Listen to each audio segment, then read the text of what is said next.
Acclamez très fort le Seigneur notre Dieu. J'aimerais que nous puissions tous nous tenir debout, s'il vous plaît, là où tu es. Tiens-toi debout.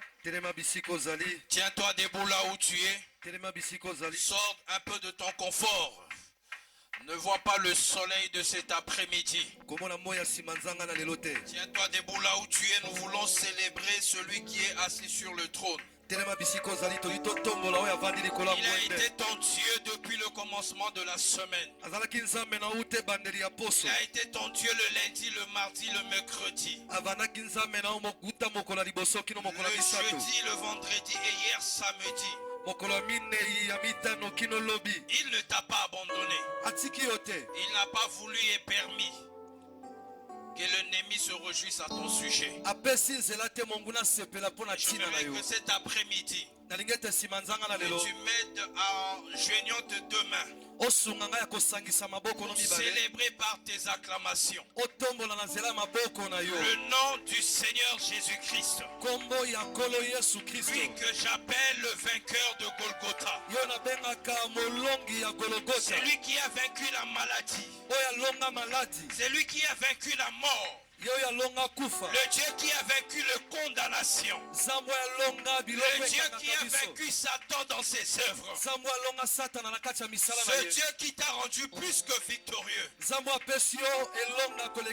si cela ne dépendait que des hommes, tu serais mort il y a longtemps. Mais à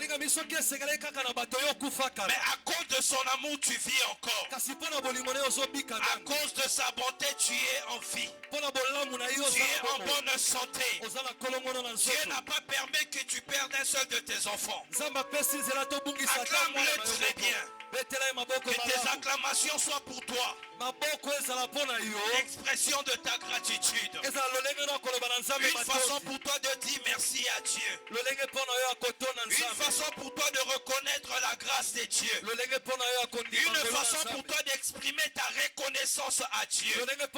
J'aimerais que nos acclamations dépassent le ciel de OCH. Est-ce qu'on peut bien le faire, s'il vous plaît? Acclame très fort le Seigneur. Acclame très bien le Seigneur. Acclame très bien le Seigneur. Alléluia, alléluia. Amen.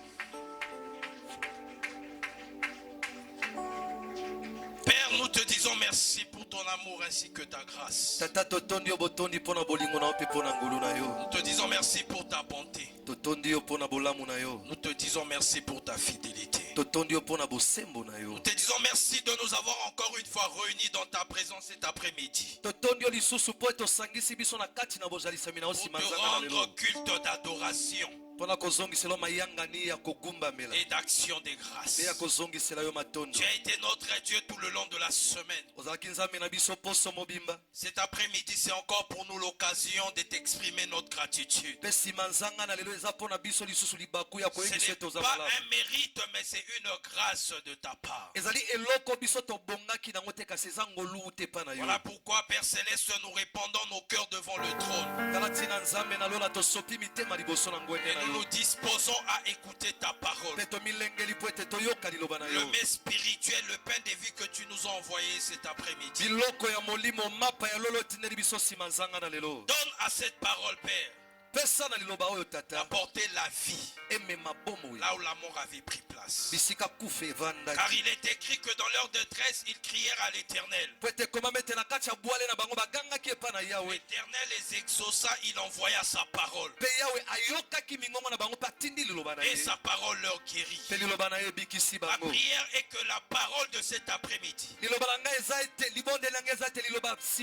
apporte la guérison et la délivrance. Dans une vie comme dans une famille. Ma prière est que la parole de cet après-midi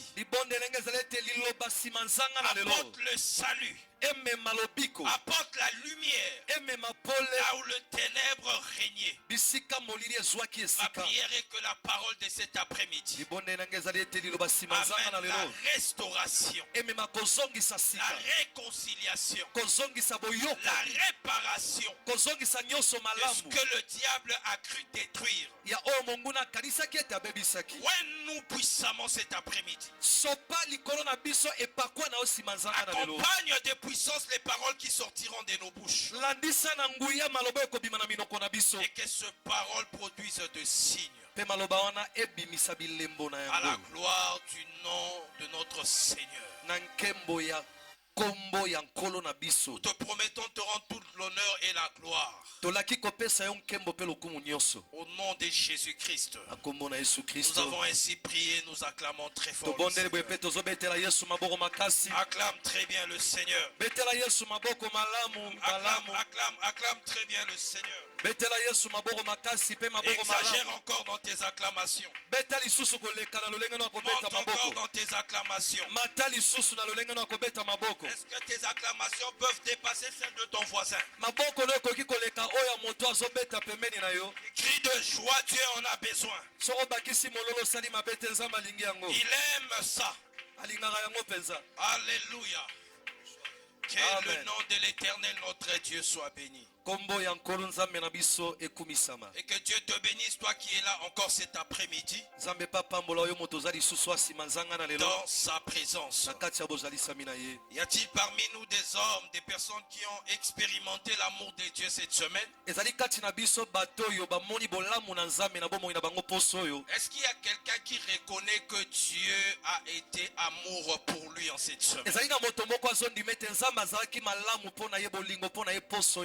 Est-ce que quelqu'un réalise qu'il y a des grandes victoires auxquelles Dieu l'a fait accéder cette semaine? J'aimerais que tu exprimes ta joie en acclamant très fort le Seigneur. Acclame très bien Jésus. Nous acclamons celui qui est ressuscité le troisième jour. Amen. Amen. Que le nom de l'Éternel notre Dieu soit encore béni. Nous bénissons l'Éternel notre Dieu pour le privilège qu'il nous accorde dans cet après-midi de nous tenir encore une fois au milieu de vous. Parler de sa part et vous édifier. Disons merci à tous les responsables des rebâtisseurs pour avoir porté leur choix sur nous cet après-midi, afin que par nous que Dieu parle à son peuple. Et nous sommes en train de poursuivre avec notre marathon de prière. Nous croyons que cette convocation est solennelle. Et Dieu l'a voulu pour la délivrance d'une famille.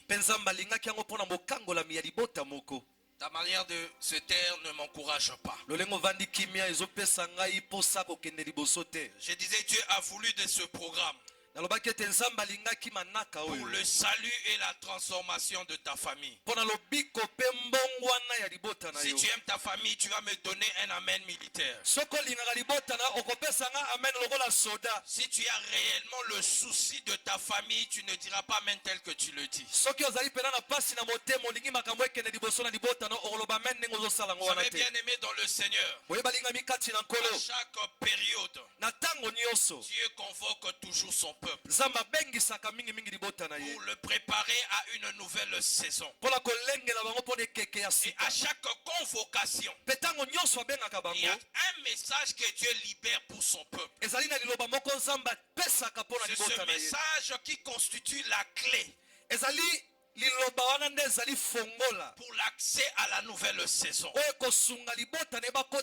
Si Dieu a voulu en cette période de Pâques que nous puissions passer du temps dans la prière autour d'un thème dénommé la délivrance des familles, c'est parce que Dieu veut faire quelque chose dans ta famille. C'est parce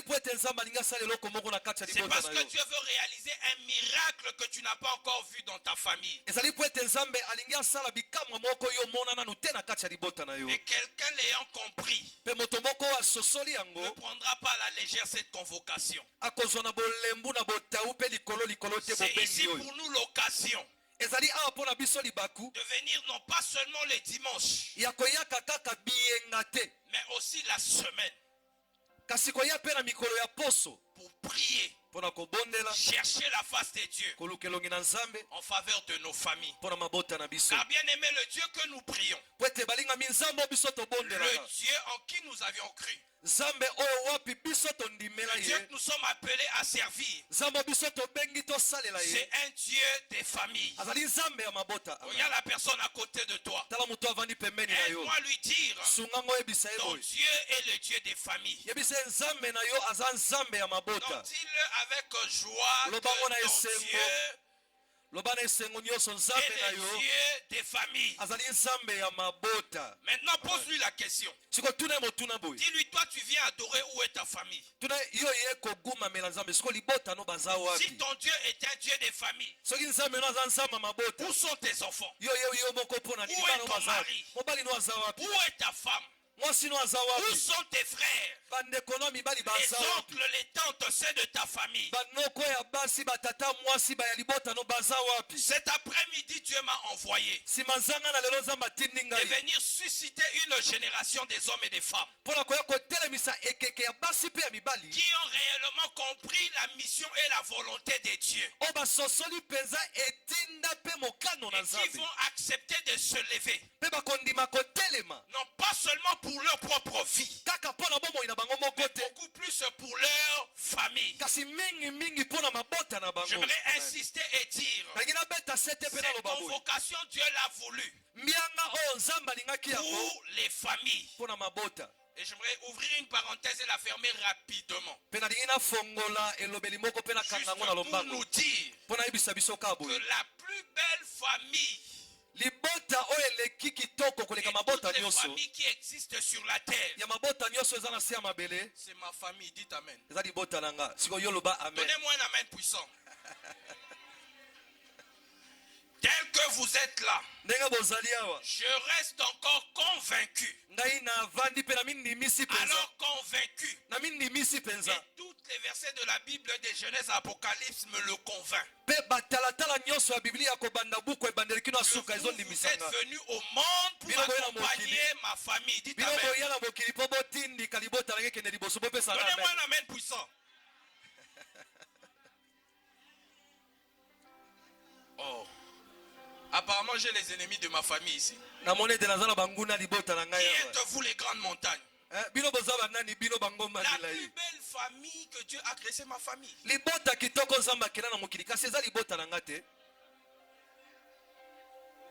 Et puisque la plus belle famille que Dieu a créée, c'est ma famille. Ayant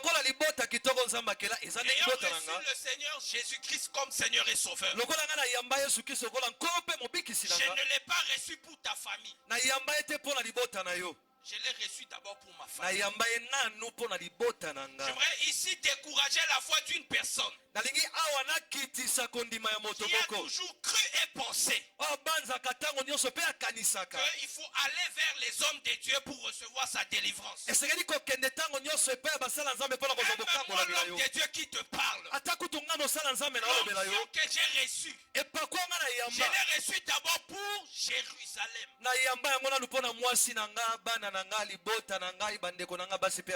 Est-ce qu'on peut acclamer l'interprète?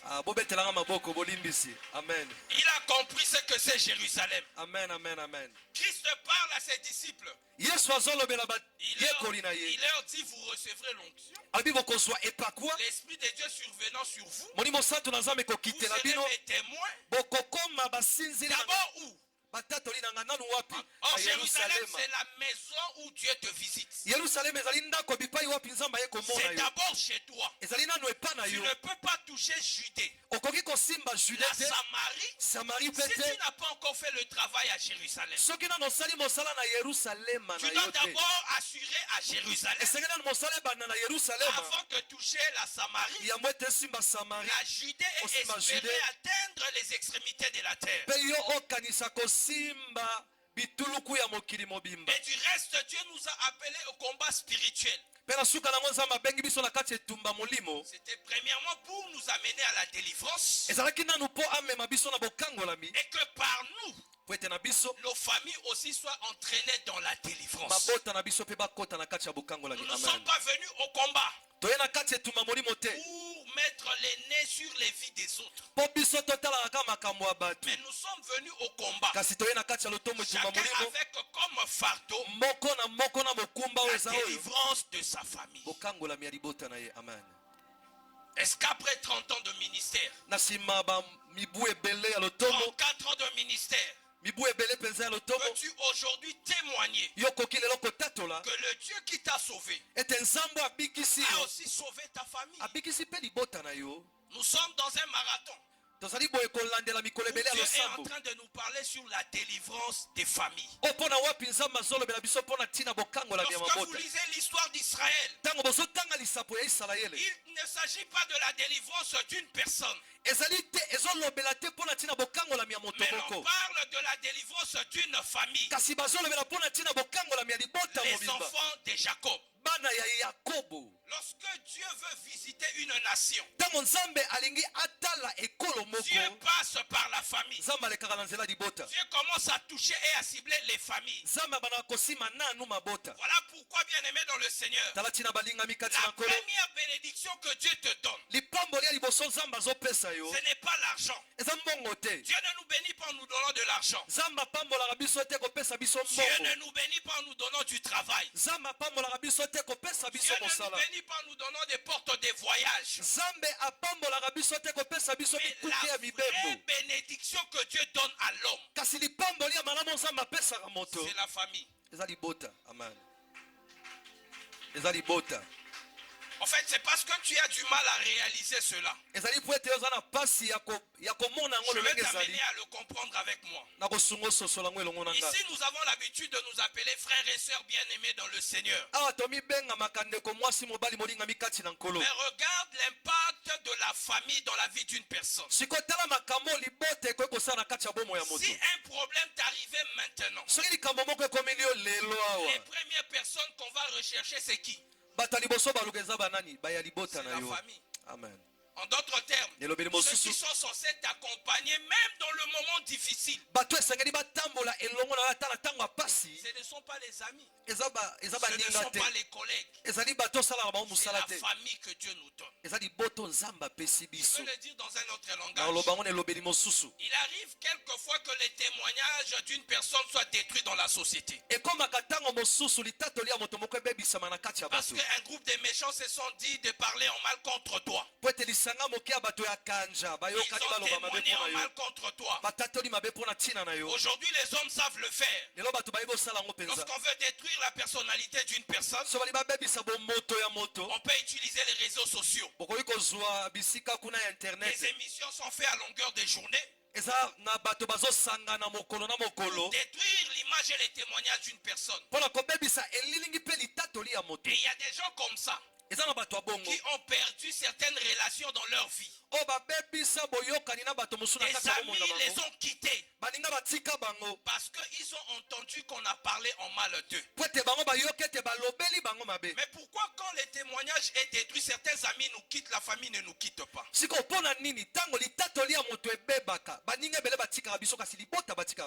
que la famille, c'est la première bénédiction que Dieu donne à l'homme. Amen. Tu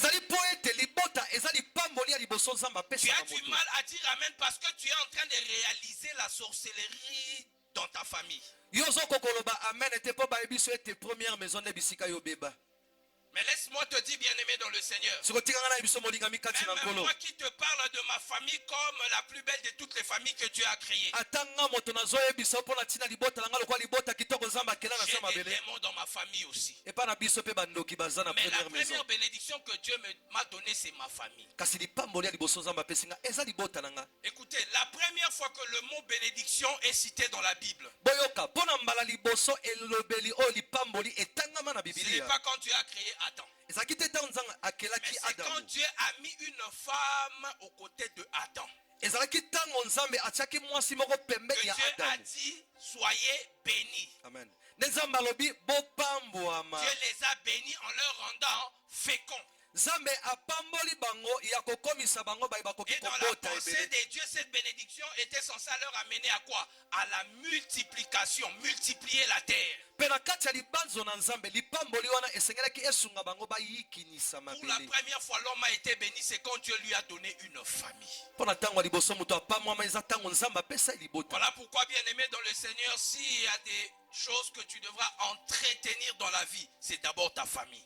Balingami kati na nkolo tala tina ete soki ezala biloko ya liboso esengeli yolengela na bomoi na S'il y eza a na des libota. personnes pour qui tu dois prier chaque matin, midi, soir, bien-aimé dans le Seigneur, ce sont les frères et sœurs de ta famille. Soki ezali na bato mpona banani yo esengeli obondela mpona bango ntongo midi mpe poko balingami kati na nkolo eza nanu baya libota na En yo. priant pour la délivrance de ta famille, Po ete kobondela mpona bokangolama libota na yo bien-aimé, c'est ton bonheur qui en dépend. molingami ezali bolamu na yo nde esengeli na yango. Lorsque tu pries pour la délivrance de ta famille, ntango yo ozobondela mpona bokangolama ya libota na yo, lorsque tu cherches Dieu pour le salut de ta famille, ntango ozoluka Nzambe mpona bokangolama ya libota na yo, bien-aimé, ton bonheur en dépend. balingami bolamu na yo esengeli nango Ma ekowuta wana. prière est qu'après ce marathon, losambo na ngai ezali ete na nsima mikolo ya que losambo Dieu suscite des hommes et des femmes Nzambe atelemisa basi mpe mibali qui n'auront plus à négliger leur famille, oyo bakotika libota na bango na mais mokongo qui te, chercheront Dieu pour le salut de leur famille, kasi bakoluka Nzambe mpo na lobiko ya qui mabota na bango. chercheront Amen. Dieu pour le salut de leurs femmes, de leurs maris, de leurs enfants. Amen.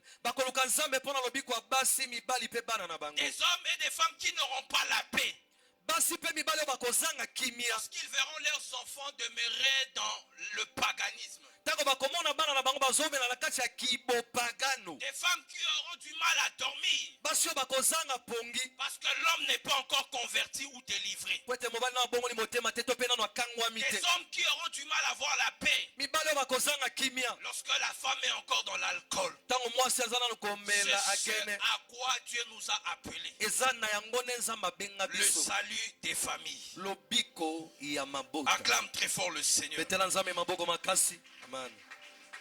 J'aimerais que nous puissions lire la parole de Dieu. nalingi ete totanga liloba na Nzambe, Nous allons prendre nos Bibles dans les livres de Josué. tokozwa babiblia na biso na buku ya Yosua. Josué qui est le texte par lequel Dieu a inspiré le thème de cette année. Yosua oyo ezali talatala bipai wapi Nzambe apesi mama na likambo ya mvula oyo. Et pour cet après-midi, nous allons faire la lecture au chapitre 24.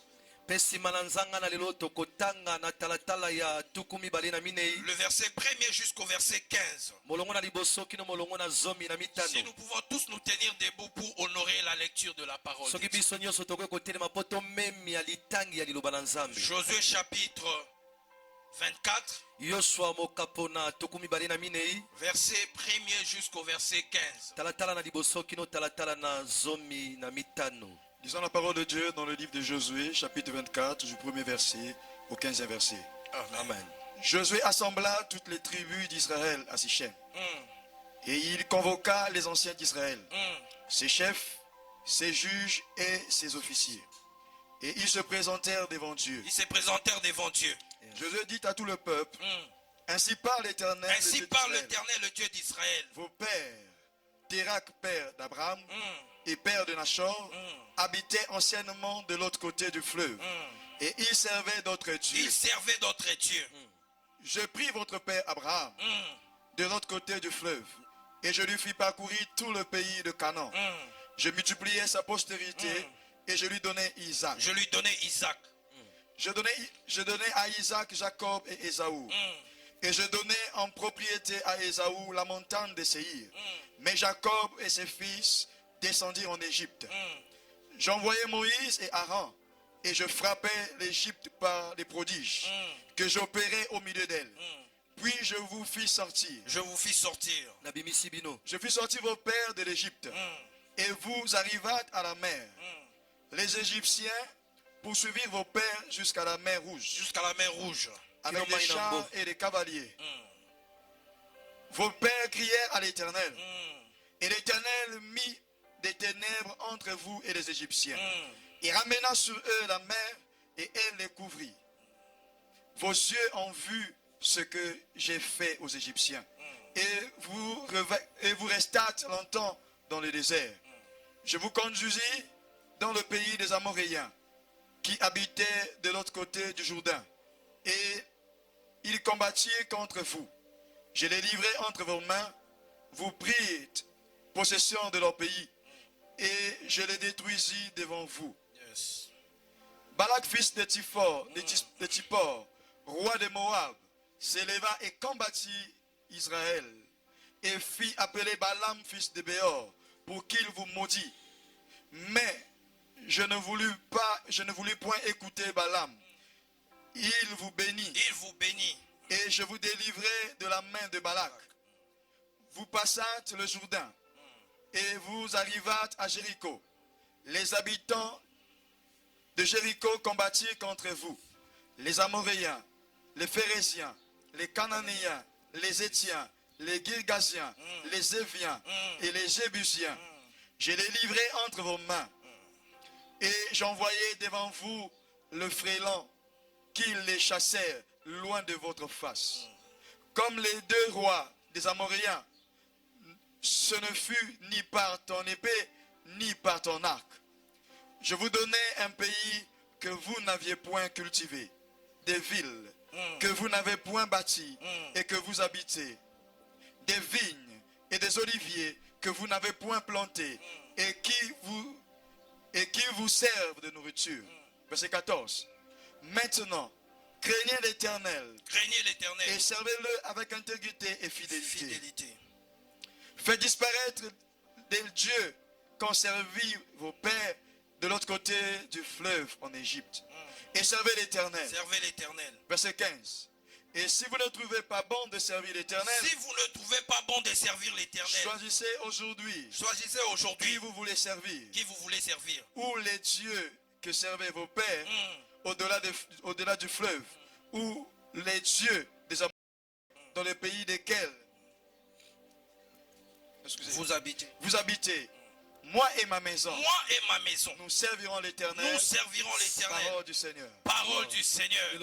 Est-ce qu'on peut acclamer très fort la parole du Seigneur? Acclame très bien la parole du Seigneur. Acclame très bien la parole du Seigneur. Je reprends le verset 15 qui dit: et si vous ne trouvez pas bon de servir l'Éternel,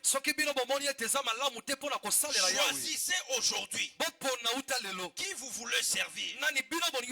Ou le Dieu que servaient vos pères au-delà du fleuve, ou les dieux des Amoréens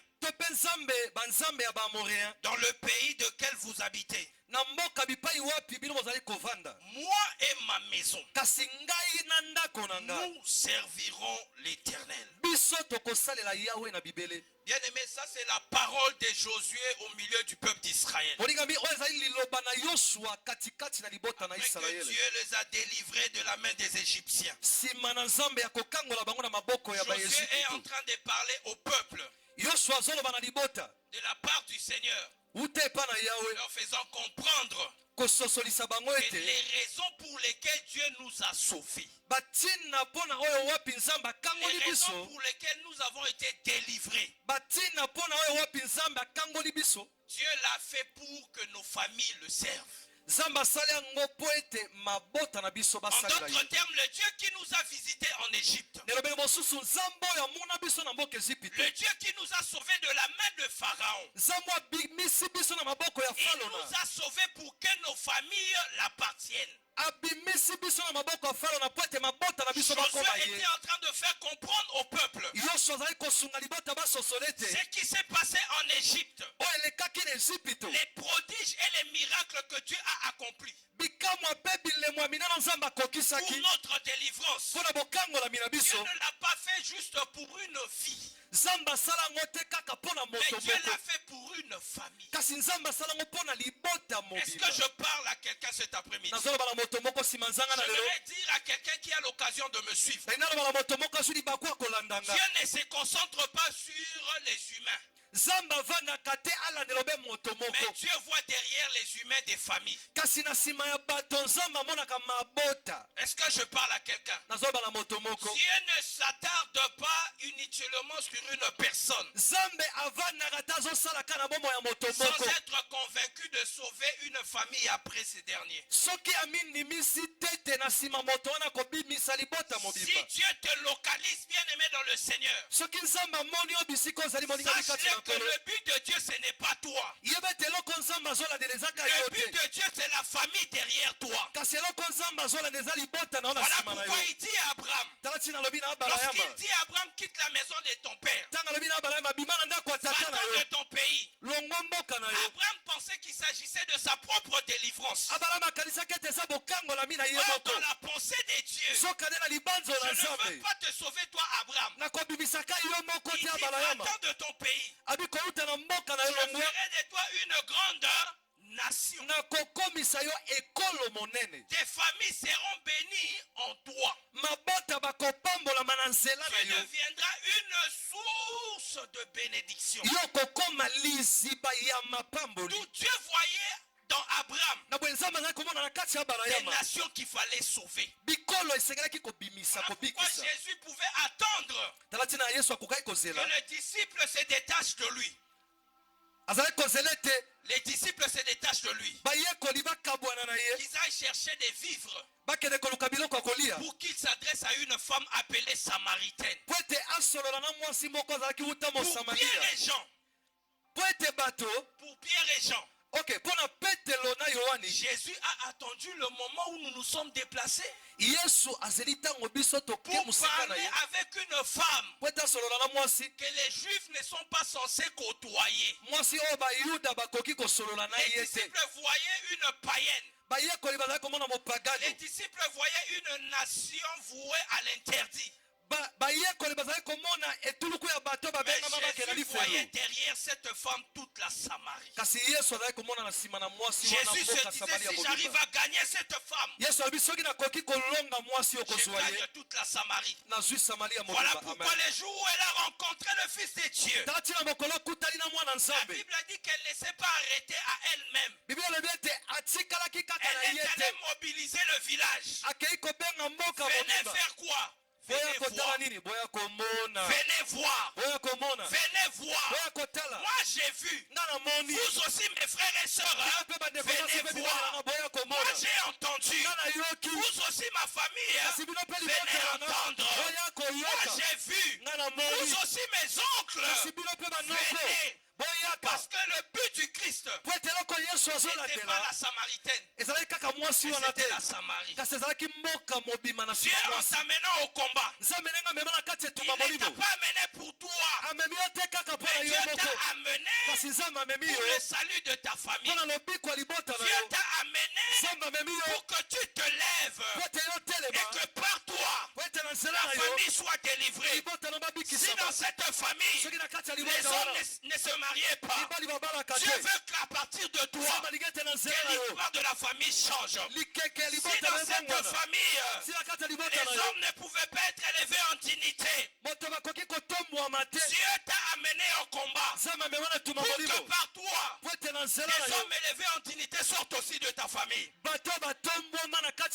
de cette famille il n'existait pas des hommes et des femmes épanouis, bien-aimé, Dieu t'a amené au combat pour que par toi ta famille puisse produire des hommes et des femmes épanouis. Josué dit au peuple, si vous êtes convaincus de ne pas servir l'Éternel, choisissez aujourd'hui quelqu'un que vous allez servir. Parce que Josué avait compris. Ils ont été sauvés pour le salut des familles. Voilà pourquoi il a dit, moi et ma famille, nous nous servirons. Nous nous servirons. Nous nous servirons. Il n'a pas dit je servirai l'Éternel. Il n'a pas dit je prêcherai l'évangile. Mais il a dit moi et ma famille. En d'autres termes, et ma femme, et mes enfants, et mes petits-enfants, les oncles, les tantes, nous sommes tous engagés à la délivrance pour servir l'Éternel. À la délivrance pour servir l'Éternel. À la délivrance pour servir l'Éternel. Nous sommes sauvés pour sauver. Amen. Gloire à Jésus. Nous sommes sauvés. C'est aussi pour faire quoi? Bien-aimé dans le Seigneur, j'ouvre rapidement cette parenthèse et je la ferme.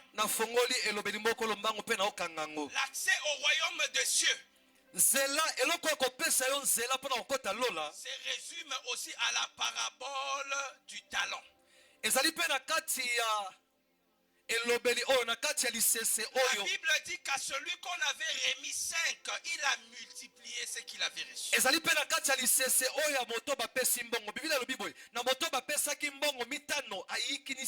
qu'on a donné 3, il a multiplié. Mais à celui qui n'avait reçu que 1, lorsque le maître fut revenu, il s'est lamenté pour dire, moi je ne savais pas multiplier mon talent parce que je n'avais reçu que 1. La Bible dit qu'à celui-là, on le traitera d'abord de qui? De mauvais serviteur. On arrachera le peu qu'on lui avait donné et il sera jeté où? À l'étang du feu. En d'autres termes, lorsque Dieu t'a sauvé, c'est pour que tu te multiplies, qu'il y ait d'autres toi, que tu gagnes aussi d'autres à Jésus. Mais si Jésus revenait aujourd'hui, as-tu réussi la mission? As-tu gagné ta famille au Seigneur? Toi tu pries, toi tu jeûnes, toi tu connais les choses de Dieu. Est-ce que tu as pris le soin de prier aussi pour le salut de ta famille? Es-tu heureux de voir tes frères et sœurs aller en enfer après la mort? Est-ce une gloire pour toi d'aller au ciel et que ta famille aille en enfer? Bien-aimés, nous sommes sauvés pour sauver. Nous avons été sauvés non pas pour nous contenter de notre propre salut, mais c'est pour travailler sur les saluts de nos familles. Voici ce que j'aimerais apporter comme définition de la famille cet après-midi. Mon sous-thème de cet après-midi, je l'ai intitulé Ma famille, ma priorité. Aide-moi à dire à ton voisin, ma famille, ma priorité. Non, si il te regarde timidement, change de voisin, dis à l'autre voisin, ma famille, ma priorité. Ma famille, ma priorité. Amen. Dis-lui ma famille d'abord. Ma famille d'abord. La famille, voici ce que le dictionnaire nous donne comme définition de la famille. Les hommes disent que la famille, c'est l'ensemble des personnes ayant des liens de parenté.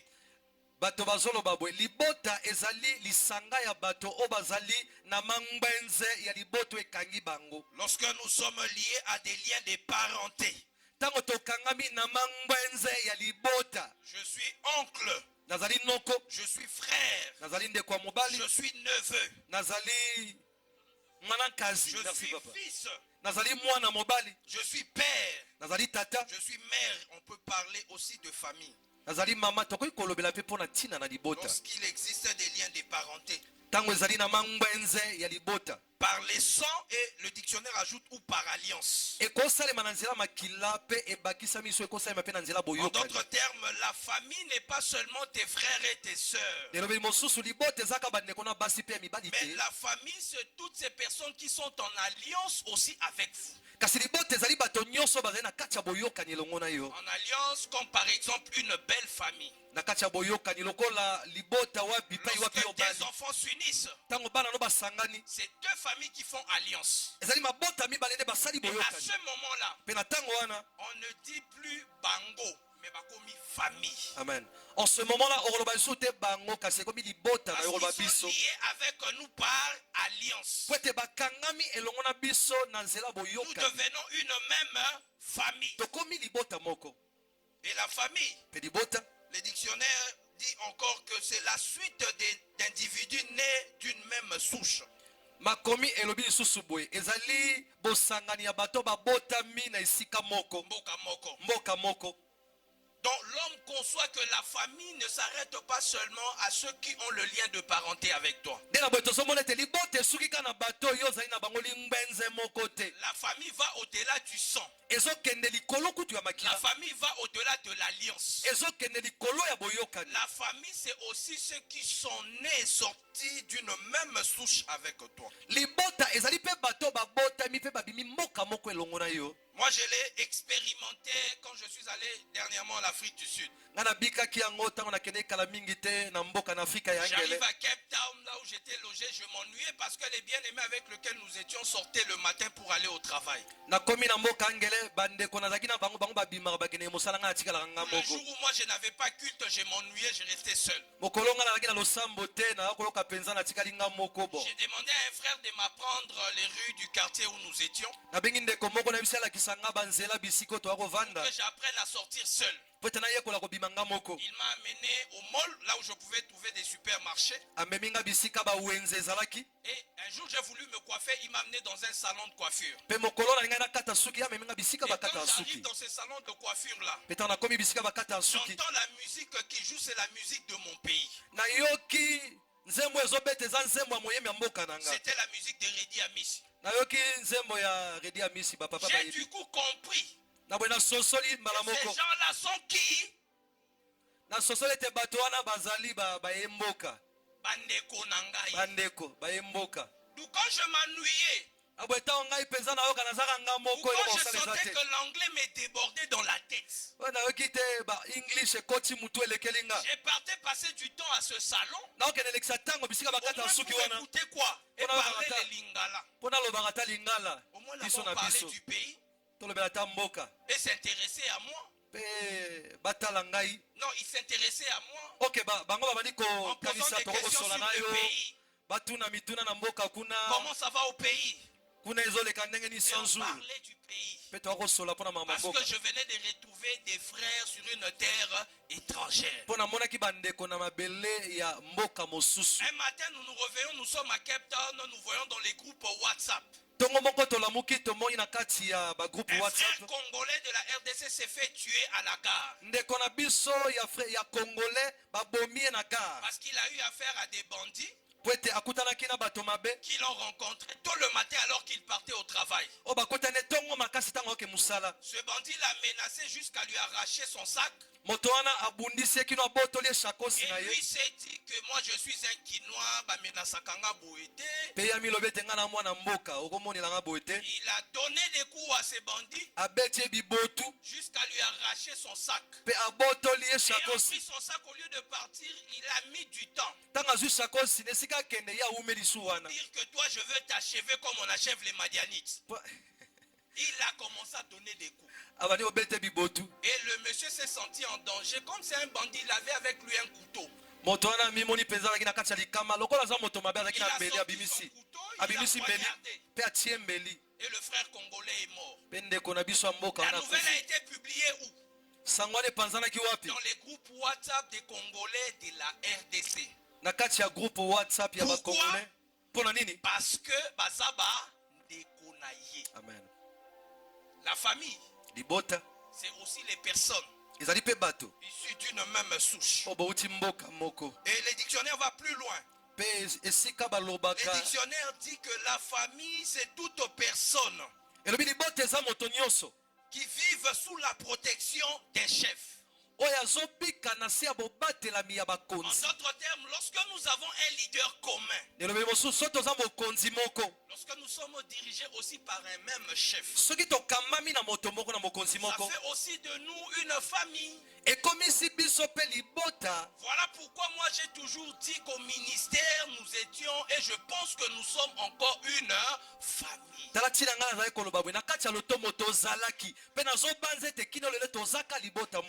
nous avons une même mère et un même père spirituel. Amen. Tous au ministère, nous avons comme mère spirituelle Maman Olangi. Et comme père Papa Olangi. Et si ce sont des parents en référence pour nous, nous ne pouvons pas nous regarder comme des ennemis. Même en temps de crise, nous devons nous dire que nous sommes de la même famille. Parce que nous sommes issus d'une même famille. Si nous avons Jésus-Christ comme notre chef, je n'ai pas besoin de faire partir de ton église. Tu peux prier dans ton église et moi j'ai prié dans mon église, mais nous sommes tous d'une même famille. Parce que notre seul chef c'est qui? C'est Jésus. Pour t'aider, je n'ai pas besoin de faire partir de ta communauté. Tu fais que dans ton église on invoque et on prie aussi Jésus. Nous aussi chez nous, nous prêchons Jésus comme notre Dieu. Donc, nous sommes tous d'une même famille. Voilà pourquoi j'ai béni notre papa Koud Roméo. J'ai reçu un témoignage il n'y a pas très longtemps d'une maman qui a perdu son enfant, je crois que c'est pendant la crise. Maman Mondanga, c'est ça, non? Elle a perdu l'enfant pendant la crise.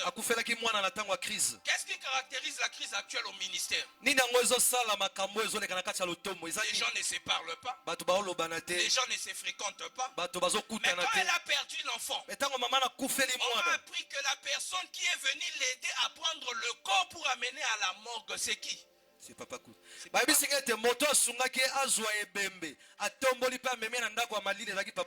Il n'a pas regardé que moi je suis rebâtisseur, elle n'est pas rebâtisseur. Il s'est rendu compte que nous sommes tous combattants. C'est-à-dire ceux qui n'a été. Ils diront quoi de nous?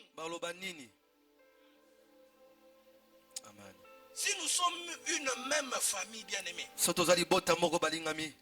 nous n'allons pas nous voir comme des ennemis. J'ai appris de loin à Kinshasa la mort de cet homme de Dieu, Papa Romial. Un combattant qui a servi Dieu au sein du ministère. Et pour moi, je pense que si nous sommes réellement une famille, c'est aussi notre deuil. J'ai dit c'est notre deuil. C'est notre deuil. Nous n'avions pas à juger. Non, celui-là n'était pas avec nous à la fondation. Non, nous sommes d'abord enfants de Dieu. Amen. C'est un de nous qui est tombé. Et on fait de ce deuil notre deuil. Tu n'as pas besoin d'un communiqué pour aller le réconforter. Tu n'as pas besoin d'un communiqué pour aller au matanga. C'est toi qui es touché, c'est ton frère qui est parti. Tu dois faire de ce deuil ton deuil. De la même manière, nous nous sommes mobilisés quand Papa Koud a perdu sa mère. Nous allons aussi nous mobiliser pour le décès de notre frère. Pour l'accompagner jusqu'à son dernier demeure. Amen, amen. Pleurer avec la famille. Apporter la consolation à la famille. C'est ça même la chrétienté. L'heure n'est pas à dire Si je vais là-bas, on va me voir, on va faire un rapport. Quel rapport? Ce sont les enfants qui réfléchissent comme ça. Les enfants ont toujours peur. Ceux qui n'accueillent pas papa ça c'est les enfants. Nous sommes des Josué. Les Josué ne sont pas des enfants.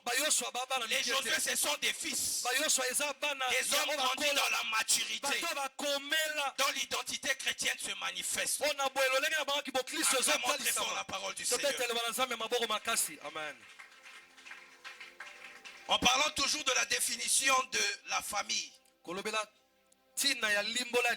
j'aimerais évoquer un dernier point qui caractérise la définition de la famille, mais je le prends de la Bible. La famille est un don divin.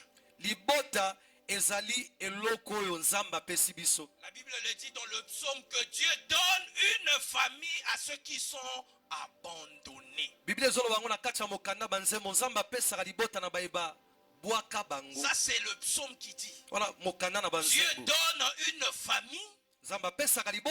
Dieu donne, en d'autres termes, la famille est un don.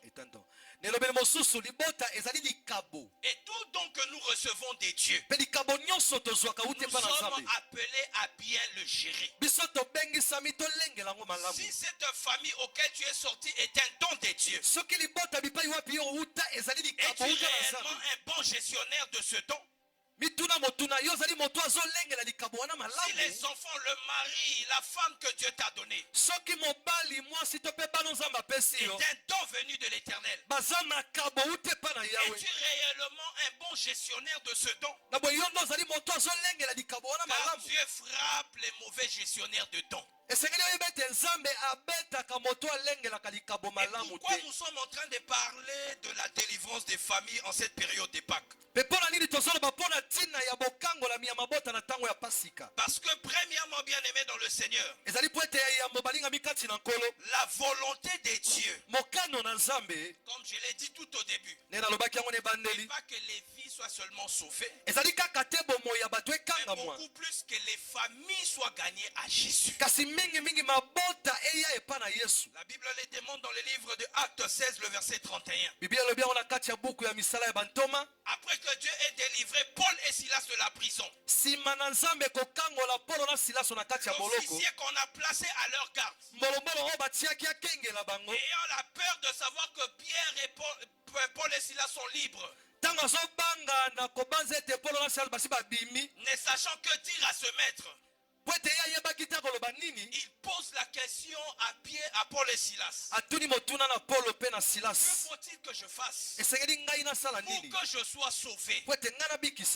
Et Paul dit, crois au Seigneur Jésus, tu seras sauvé. D'abord toi et ta famille. Bien aimé, si Dieu nous sauve, c'est pour que nos familles aussi obtiennent les saluts. Nous parlons de la délivrance de famille parce que c'est la volonté de Dieu que les familles soient engagées dans le champ du Seigneur. Deuxièmement, nous parlons de la délivrance de famille parce que le diable dans sa ruse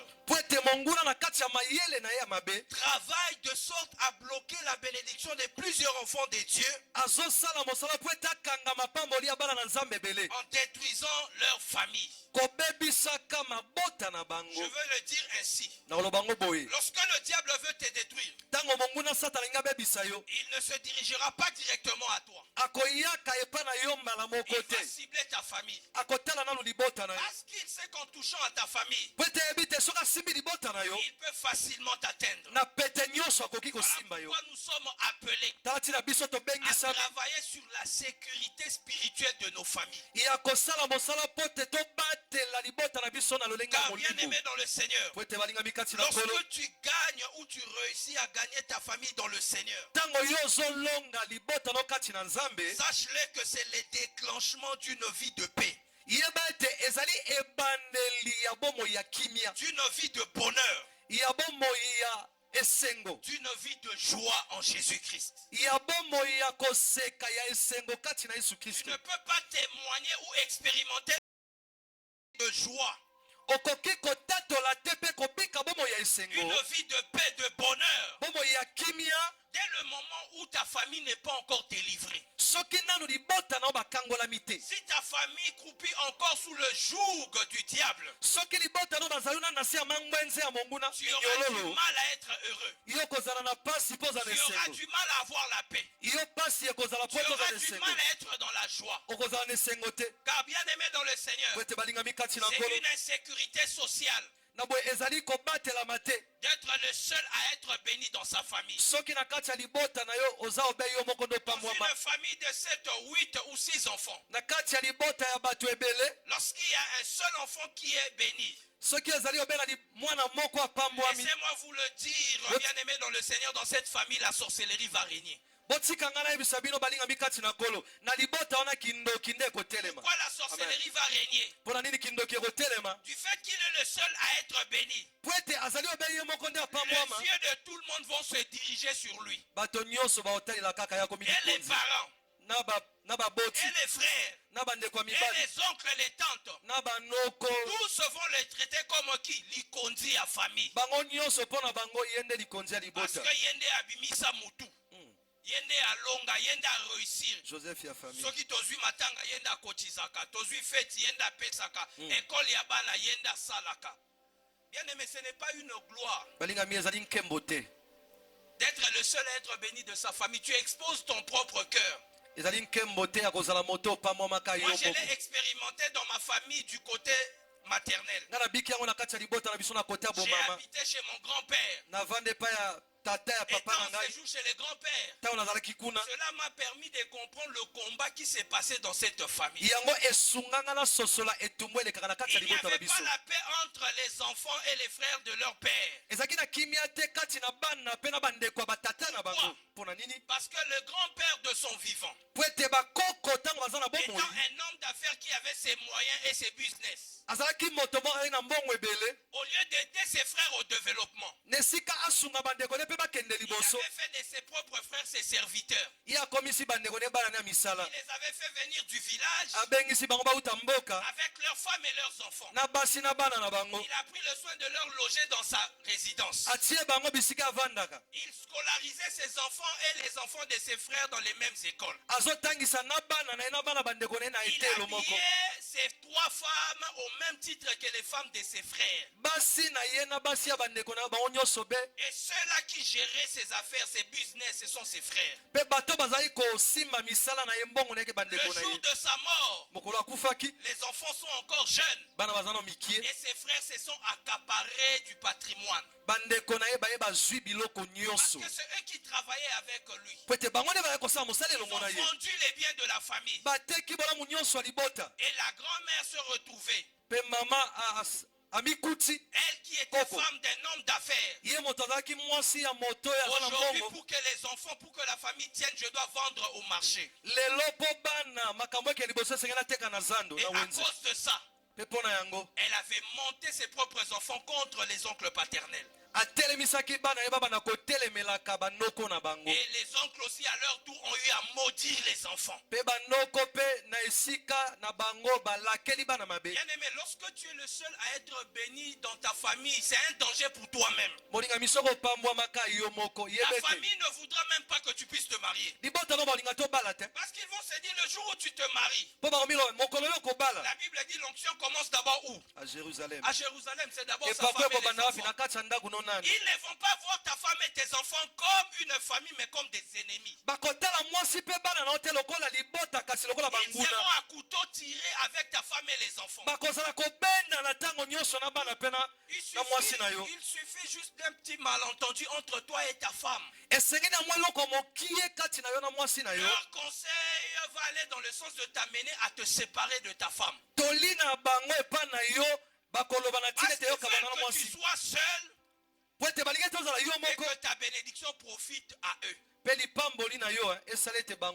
Lorsque tu es le seul à être béni, bien aimé dans le Seigneur, c'est de la sécurité pour toi-même. Voilà pourquoi quand Dieu te bénit, rends grâce à Dieu pour la bénédiction qu'il t'a donnée. Maintenant commence à jeûner pour la délivrance de ta famille. Dis à Dieu, de la même manière tu m'as délivré, de la même manière tu m'as béni, délivre aussi ma famille, bénis aussi ma famille. Et voilà pourquoi moi j'ai toujours dit, il n'y aura pas de pauvres dans ma famille. Le cadet de mes frères est là. Moi j'ai toujours prié en disant à Dieu, le plus pauvre de mes frères doit avoir un minimum de 100 millions de dollars en banque. Ça a toujours été ma prière de chaque jour. Comme ça personne ne dépendra de l'autre. Personne n'ira faire les Congosa dans la maison de l'autre. Mais si tu es le seul à être béni, ta maison sera le QG du Congosa de la famille. Les oncles ne viendront pas pour te dire la vérité, juste pour calomnier les autres. Tu seras là au cœur des conflits. Pourquoi? Parce que tout le monde veut bénéficier de ta largesse. Tout le monde sait que lui il a les moyens. Et au moins peut m'aider. Bien aimé, nous sommes appelés à travailler pour le salut de nos familles. Un enfant de Dieu qui est béni ne doit pas se contenter de sa bénédiction. Il doit continuer à pleurer, à chercher la face de Dieu. Même pour ceux de sa famille qui ne sont pas encore délivrés. Parce que s'il n'obtient pas le salut de sa famille, le diable pourra passer par ton frère. Et un jour ton frère parlera en mal de tes enfants. Pourquoi?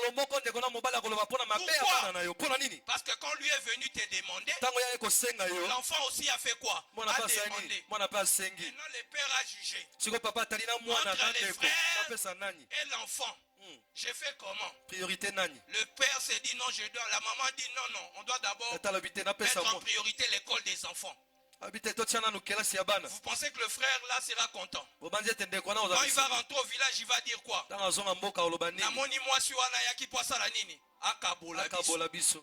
Les rituels vont se faire.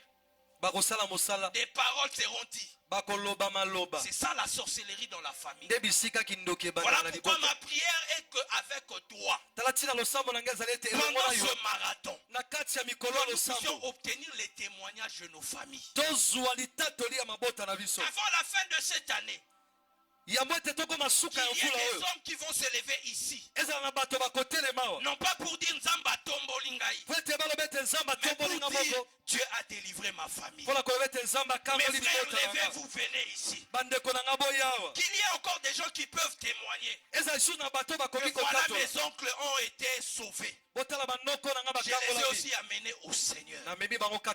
Car bien aimé dans le Seigneur, lorsque tu rates le salut de ta famille, c'est aussi un signe d'échec dans la mission de Dieu.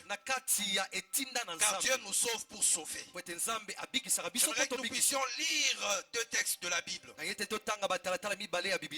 Nous sommes dans le livre de 1 Chronique chapitre 3, le verset 1er jusqu'au verset 9. 1 Chronique 3, 1 à 9. Et nous allons aussi prendre le livre de 2 Samuel chapitre 3, le verset 2. Lisons la parole de Dieu dans le livre de 1 Chronique chapitre 3, le premier verset au 9e verset, au nom de Jésus. Amen. Amen. Voici les fils de David. Voici les fils de David. Qui lui naquit à Hébron. À Hébron. Le premier-né, Amnon, d'Achinoam de Jezreel. Le second, Daniel, d'Abigaël, de Carmel. Le troisième, Absalom, fils de Maca, fille de Talmaï, roi de Geshur. Le quatrième, Adonijah, fils de Haggith. Le cinquième, Shephatia, d'Abiatal. Le sixième, Jitrim, d'Egla sa femme. Ces six lui naquirent à Hébron. Il régna 7 ans et 6 mois. Et il régna 33 ans à Jérusalem. Voici ceux qui lui naquirent à Jérusalem. Voici ceux qui naquirent à Jérusalem. Donc au-delà de ce qu'il a eu comme enfant à Hébron, David a eu des enfants. Shimeya, Shobab, Nathan et Salmon, 4 de Batshua, fils d'Amiel, Jibar, Elishama, Eliphelet, Noga, Nepheg, Japhia, Elishama, Eliada et Eliaphelet, 9. Ce sont là tous les fils de David, outre les fils des concubines. Outre les fils des concubines. Et Tamar était leur sœur. Tamar était leur sœur. Parole du Seigneur. Parole du Seigneur. Amen. Rapidement, nous allons aussi lire 2 Samuel 3:2. 2 Samuel chapitre 3, le verset 2. Disons la parole de Dieu dans le livre de 2 Samuel chapitre 3, le verset 2 au nom de Jésus. Amen. Amen. Il naquit à David des fils à Hébron. Son premier-né fut Amnon d'Ashimnoam de Jezreel. Parole du Seigneur. Parole du Seigneur. Est-ce qu'on peut acclamer très fort la parole du Seigneur? Acclame très bien la parole du Seigneur. Acclame très bien la parole du Seigneur.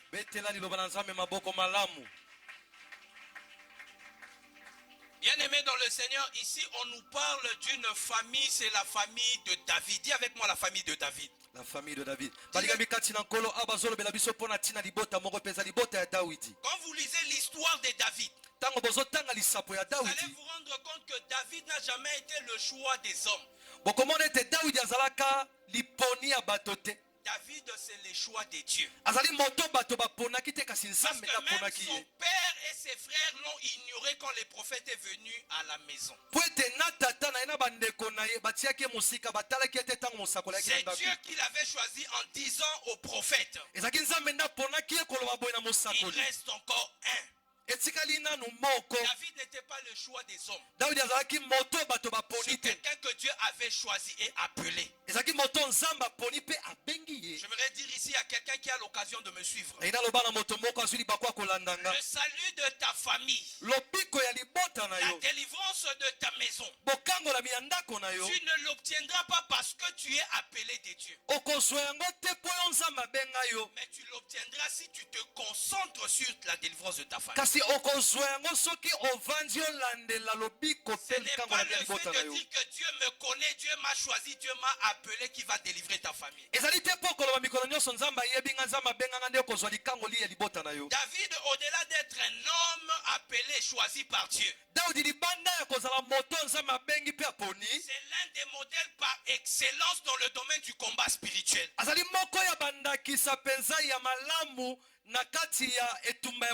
Quelquefois David pouvait aller au-delà des exploits de Saül. La Bible dit que les femmes ont chanté. Saül a tué 1000. Mais David a tué combien? David était un guerrier dans les combats spirituels. Il était un combattant. Dis avec moi un combattant.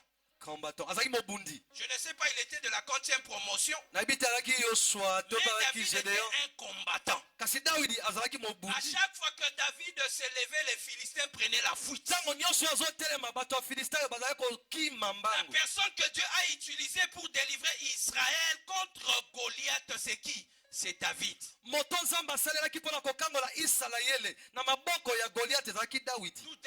c'est un modèle dans Makambwetali Bitumba ya Molimo. Amen. Moi, je l'ai toujours dit, si tu veux t'inspirer du combat spirituel, lis l'histoire de David toutes les fois qu'il s'est retrouvé en guerre. Et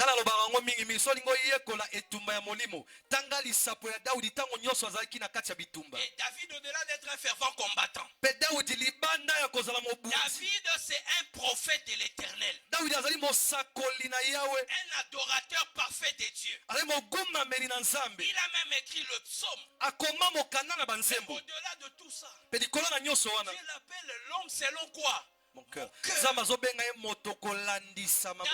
même le modèle de la repentance. Car Dieu est même touché de l'humilité de David. Lorsque le prophète Nathan vient lui parler du péché, David n'a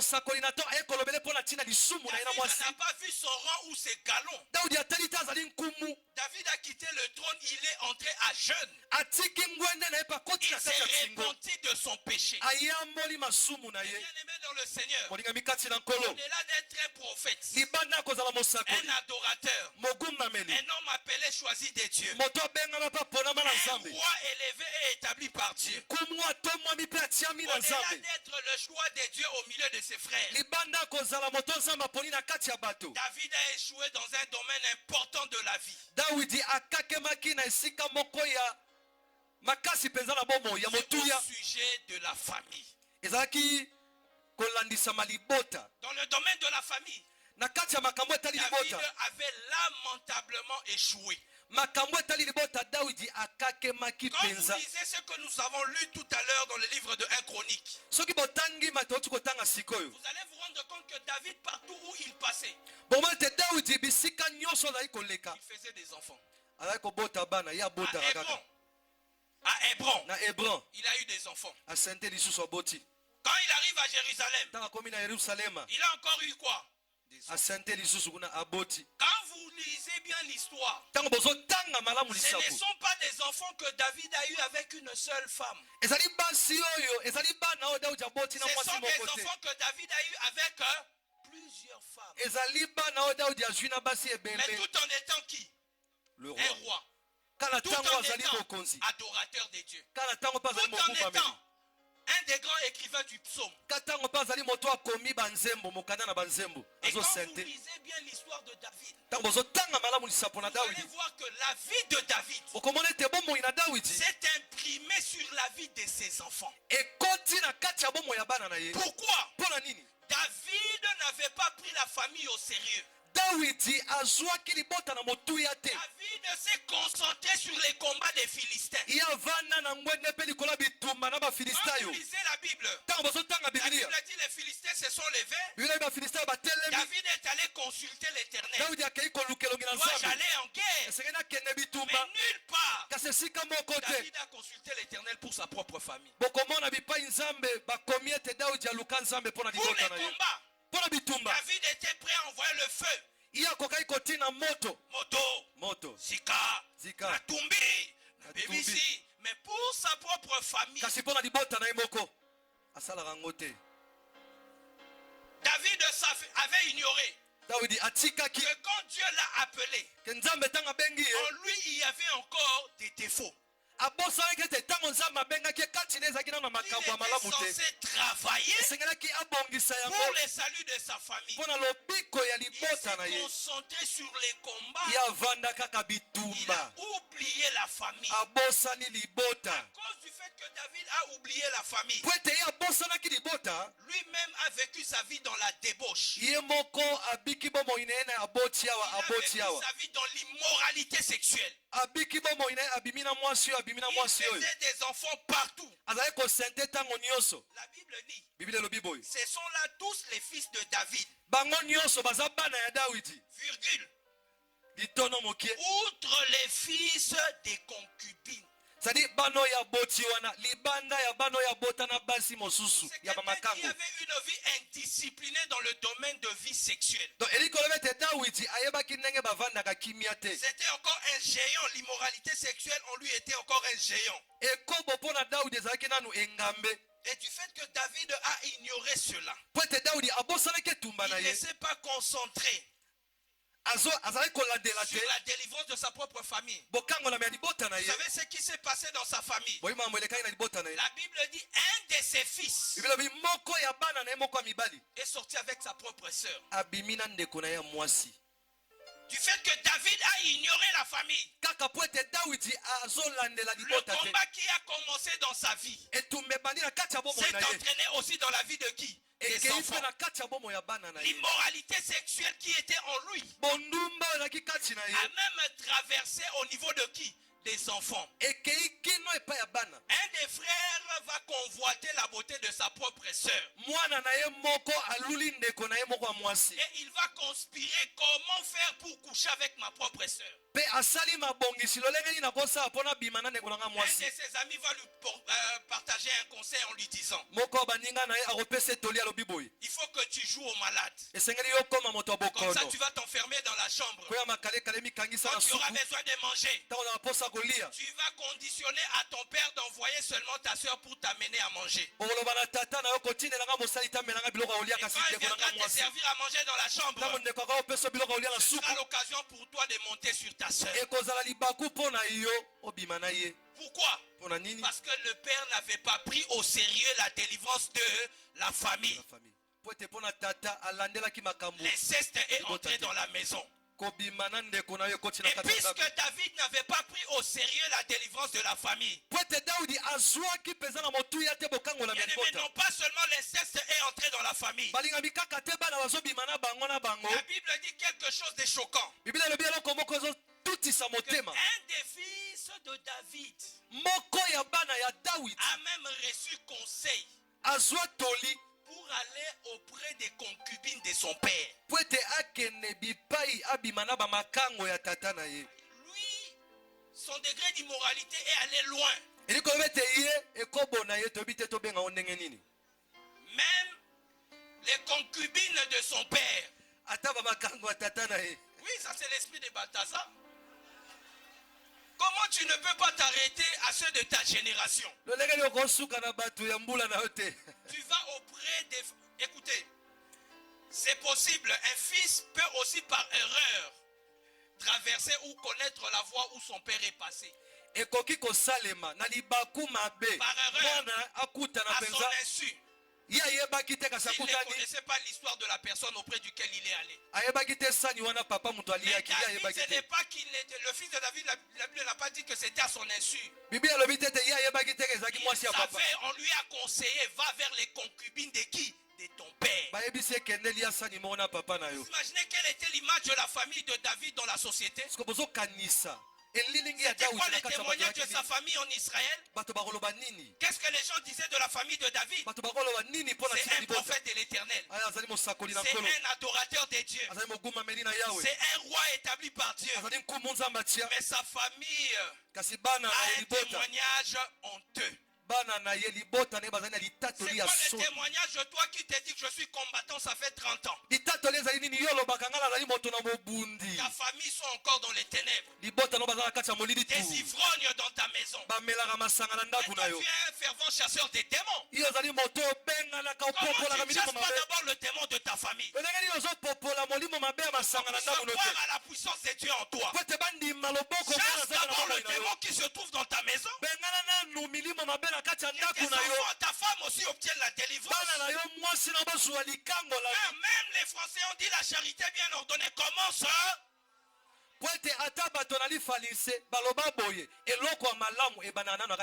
tu vas amener ici les gens à la délivrance pendant que tu n'as pas encore réussi ta maison? David était en train de réussir dans la vie des autres. Mais dans sa propre maison, échec total.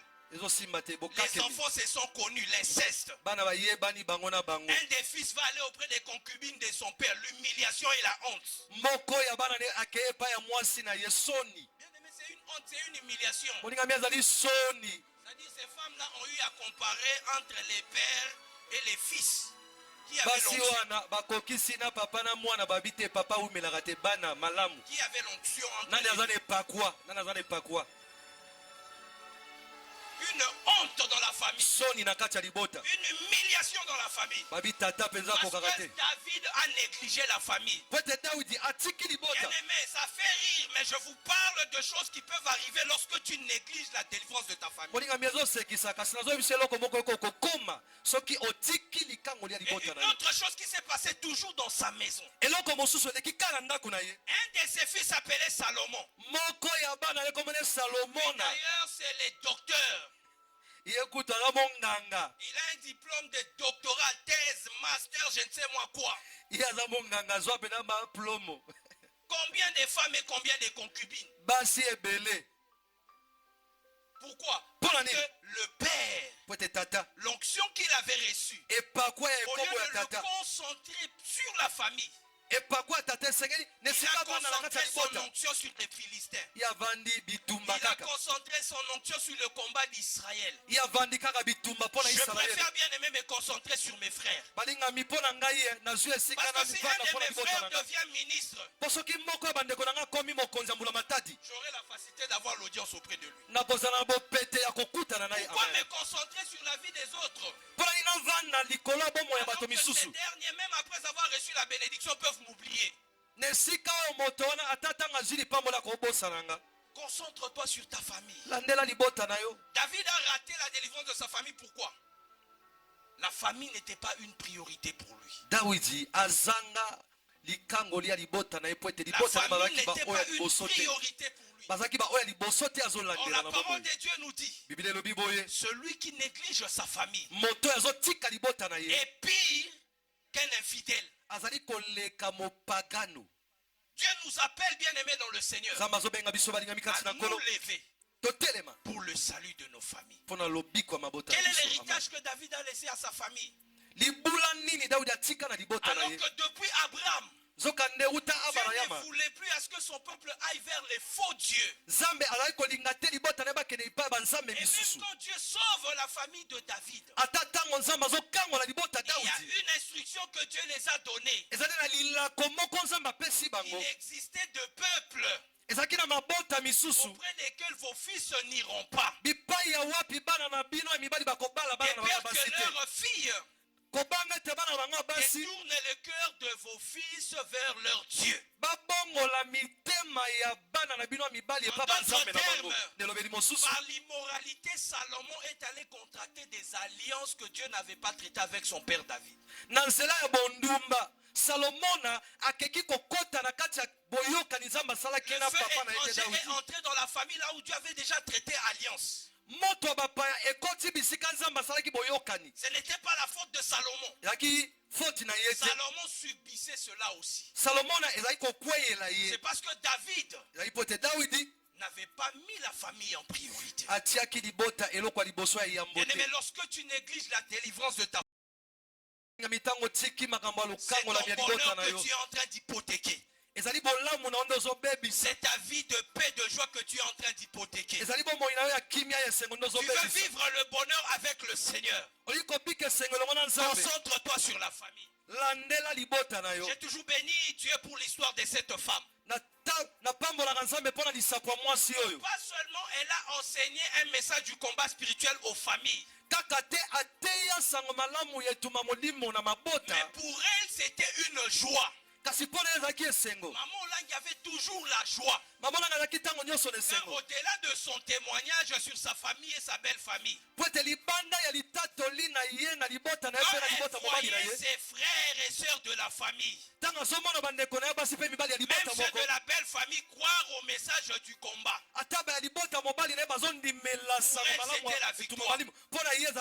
pour elle c'était l'honneur. Elle pouvait même leur présenter à l'adoration. Parce que pour elle, Dieu a fait un travail. La belle famille avec lesquels j'étais à couteau tiré hier, aujourd'hui ils ont cru au message de mon Dieu.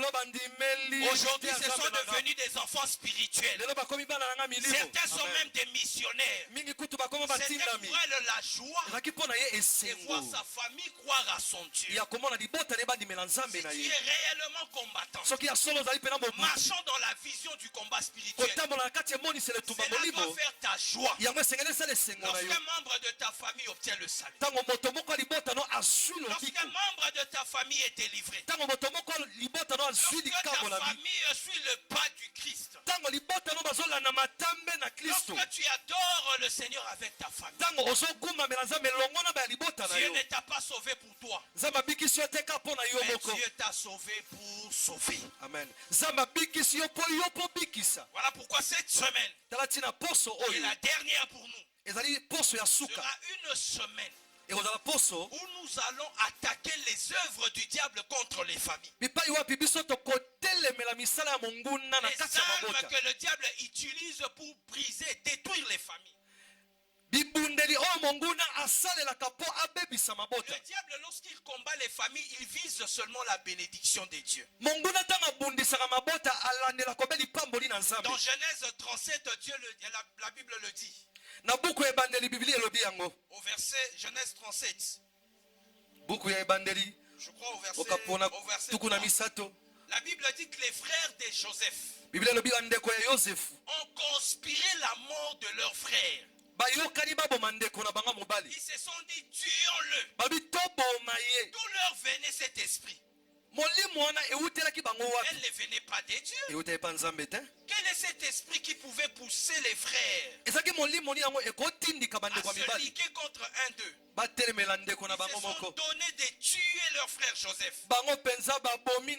Pendant que le diable voulait les amener à tuer Joseph, ils ont oublié que Joseph n'était pas seulement notre frère, mais Joseph était la réserve de l'Éternel pour nous en temps de crise. Ils ont oublié que Joseph, c'est celui que Dieu va utiliser quand il y aura la famine en Égypte. Nous allons fuir à l'étranger et c'est par lui que Dieu va nous sauver à Goshen. Lorsque le diable attaque une famille, il vise la bénédiction. Le diable a amené les frères à se liguer contre Joseph. Parce qu'il savait que Joseph était l'image de Dieu dans sa famille. Amen. Joseph était la cartouche de Dieu dans la famille. Je ne sais pas qui sont ces personnes dans la famille que le diable combat. J'aimerais ici te dire que le diable ne combat pas n'importe qui. Lorsqu'il veut détruire une famille, il cible les personnes que Dieu a établies pour la bénédiction.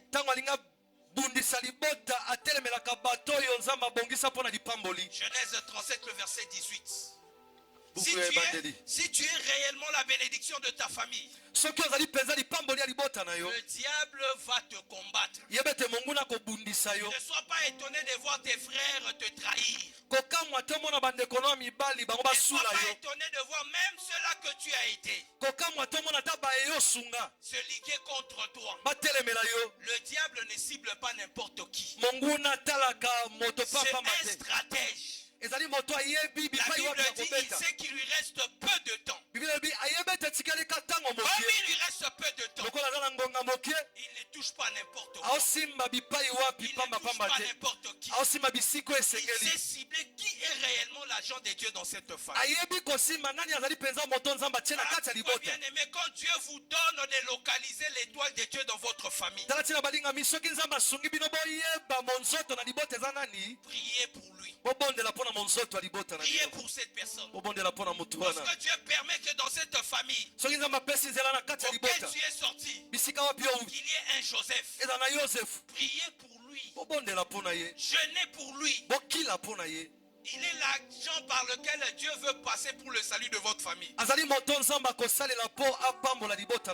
vous vous donnez de le combattre, c'est la bénédiction que vous êtes en train de combattre. Ils ont combattu Joseph. Mais quand la famine est arrivée, qui a parlé à l'oreille du roi? C'est seulement celui-là qu'on voulait tuer. Celui qui a parlé auprès du roi. Pour qu'on les accepte en Égypte. Pour qu'on leur donne même un endroit d'asile. C'est Joseph. La personne qu'ils ont voulu tuer. Le diable combat les familles pour détruire la bénédiction des dieux. Voilà pourquoi nous sommes appelés à prier. Premièrement, pour que Dieu nous amène à localiser le combat de nos familles, à identifier les bénédictions de nos familles. David n'avait pas prié pour avoir la révélation de son combat. Voilà pourquoi le diable l'a malmené jusqu'à malmener la vie de ses enfants. Lorsque tu veux réussir, concentre-toi sur ta famille. Concentre-toi sur ta famille. Concentre-toi sur ta famille. Au ministère, nous sommes venus. Non pas seulement pour notre seule délivrance, mais pour la délivrance des membres de nos familles. La renommée de Dieu deviendra grand lorsqu'on verra Dieu agir dans la vie de tes frères. Lorsqu'on verra tes enfants aussi servir ton Dieu. Lorsqu'on verra ta famille suivre les pas de ton Dieu, alors on dira que le Dieu d'Abraham, le Dieu d'Isaac, le Dieu de Jacob a été aussi son Dieu. Vous savez ce que ça veut dire, le Dieu d'Abraham, le Dieu d'Isaac, le Dieu de Jacob? Cela veut dire le Dieu du grand-père, du père et du petit-fils. En d'autres termes, le Dieu des familles. Est-ce qu'aujourd'hui tu peux témoigner que ton Dieu est le Dieu des familles? Est-ce que tu peux témoigner que ton Dieu, au-delà de te sauver, a sauvé aussi ta famille? Nous voulons profiter de cette occasion qu'il nous accorde pour qu'en cette période de Pâques, de la même manière qu'Israël a obtenu sa délivrance, que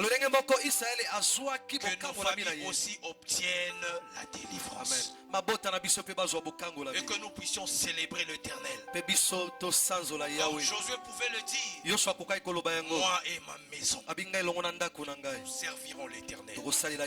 Acclame très fort la parole du Seigneur. Acclame très fort la parole du Seigneur. Tiens-toi debout là où tu es. Commence à dire merci à Dieu pour la parole de cet après-midi. Commence à dire merci à Dieu. Dieu a voulu te faire comprendre les échecs de David au sujet de sa famille. Parce que cet homme n'a pas placé la famille parmi ses priorités. Et à cause de ça, le diable a humilié l'honneur de sa famille. Élève ta voix là où tu es, commence à dire merci à Dieu. Rends grâce à Dieu pour sa parole. Rends grâce à Dieu pour sa parole. Rends grâce à Dieu pour sa parole.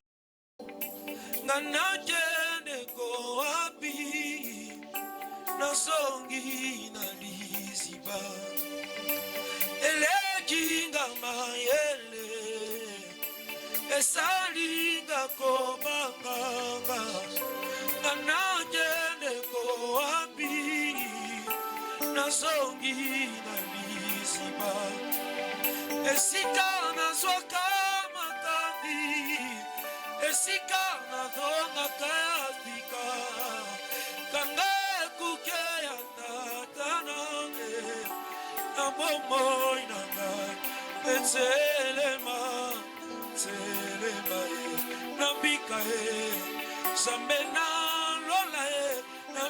Élève ta voix là où tu es, commence à dire merci à Dieu pour sa parole. Rends grâce à Dieu pour le message de cet après-midi. Nous élevons nos voix et nous exprimons notre gratitude à Dieu. Élève ta voix, dis merci à Dieu.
Bien-aimés, nous sommes tous debout.